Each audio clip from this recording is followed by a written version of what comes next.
Welcome back to the special extended edition of Today, live from Burleigh Heads right now. And beaches along the Gold Coast are continuing to cop a ferocious swell. That is like what we're looking at right now as well. Huge waves forcing residents to higher ground. But the surfers onto them. Surf reporter and podcaster Tappa Teece is monitoring the conditions ever so closely. The local legend, joins us now. Round of applause. Yes, here he is. There aren't many here, mate. Oh, there you are. Yeah. There's just no one here. This vision you got yesterday we were just looking at, tell us about it. That's incredible. Well, they're a couple of local boys. One of them, the one that guy on the wave, is Liam O'Brien. I've known Liam since he was 9 years old. He's a member of my board riders club, Burleigh Board Riders. He's number 18 in the world. So a lot of people were saying, it shouldn't be doing it and that sort of thing. But you got to understand, these guys surf waves like that for a job. Yeah. That's what they do. And Liam's professional, trained, and Toby Mossop, who was on the ski with him, and Toby got some waves first, which for Liam must have been hair-raising. Crash the ski, you don't get a wave, but but they're really professional. They've had breath training, all that sort of stuff.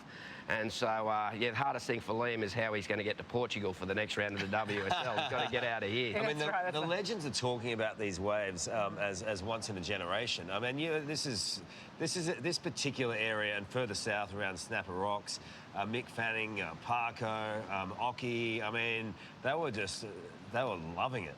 Yeah, well, the waves are just incredible. I've been born here and I've been coming to look at Burleigh since I was a little kid, and I've never seen waves of this surfed of this size. Yeah, yesterday when Liam was out there, I'd never seen a surfer on a wave that big at Burleigh Heads. Really? Obviously, you've got the jet skis and that sort of thing that help out. But, this swell at the moment, I've just been mind surfing a couple of 10s. I've been absolutely ripping, but up here in the mind. So that's like most of us, right? Because that's the thing. I mean, the conditions, they are a bit unpredictable. The guys you're talking about obviously know what to look for. We were speaking to Aussie down at Snapper Rocks yesterday. He's saying that these are the ideal conditions for professional surfers and no one else. Correct. There's a lot of people, like, there are some really good surfers who aren't actually professionals as such, but they have years and years of experience. And these guys, they have, like, buoyancy vests. They have, a lot of them are more than one jet ski in a team. There'll be a couple, there'll be a follower, and that. So they are really professionally prepared. And a lot of these guys and girls, that's what they do. They just go get footage and they get paid for it. Great sort of life, but you just got to have the would I say coconuts to do it? Yeah, the coconuts. Exactly, You've got to have coconuts. I don't know how they wear their board shorts. I don't know how they fit in them. No, that's exactly right, the coconuts. Look, some of the big surfers were telling me that just the weight in the last 2 days or so of these waves has got pretty heavy, and so you're not seeing as many out there.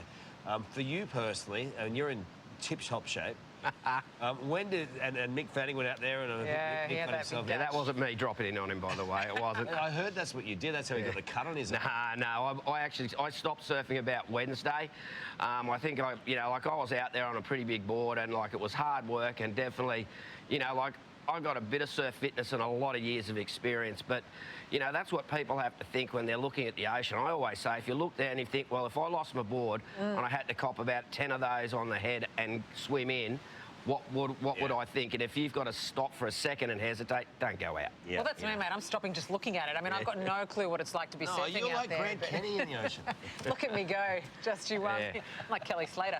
But the thing is, that terrifies me even looking out there. I just think those guys are bonkers. Yeah, well, see, those guys read it, and that's what they do there. And, to be honest, they go to special breathing training where they're held underwater, spun around, thrown, and then made to swim 2 laps underwater of a 20-metre pool. So these guys are trained. That's the whole thing, and that's what, some of the people, the ordinary public, don't understand it. These guys are trained professionals. You know what, I think they're leaders in their community too. Oh, correct. These surfers. And so, on any given day, you might see some grommets out there or whatever. And you don't see that because they're mentoring these surfers, aren't they, all the time? And they've got to show leadership. Oh, correct. Like, Liam's a gem, like one of the young blokes in our board riders club. He broke his leg just before the Australian tiles. He was pretty shattered. And I said, oh, Liam, can you give him a message? Liam went over to his house and had a good chat to him because, of course, Liam broke his leg at Pipeline on his first year on tour and missed the whole year of the tour because of a broken leg. So he knew the recovery. He actually went round and saw that kid, and that meant a hell of a lot to that kid. And that kid's 19 now, but it's just great to see that they'll share their experience and what they know to the little groms. And actually, Liam's here with our grommet training. And like he's on tour, super professional, comes down to Burleigh Board Riders training like he did when he was 10, 11, 12, and he sees those kids and the kids are like, oh. Yeah. It's amazing, isn't it? He is like a messiah to them. But somebody like Liam, for example, what lessons will he take from this kind of surf when he travels? You're saying he's going to Portugal next.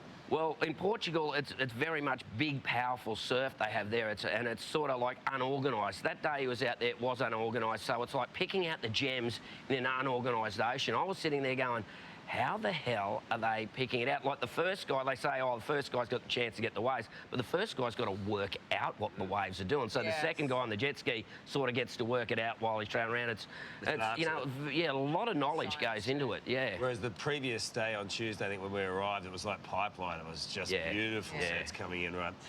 Look, I know that you follow the Today Show very closely. Sarah's always pointing to the beautiful right-handers at Snapper. That's Sarah just the other day. That was me. Oh, that's pretty good. I take risks, but they're calculated risks.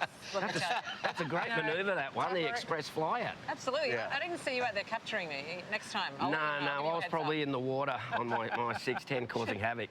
Hey, on behalf of everyone at Today Show, everyone watching, we just wish you all the very best, everyone in the local communities here. Yeah. It's a tough spot, and I know you'll be there for everyone when on the other side of this, so good on you, mate. No, cheers. Thanks, guys. Thanks, Tappa. Appreciate your time.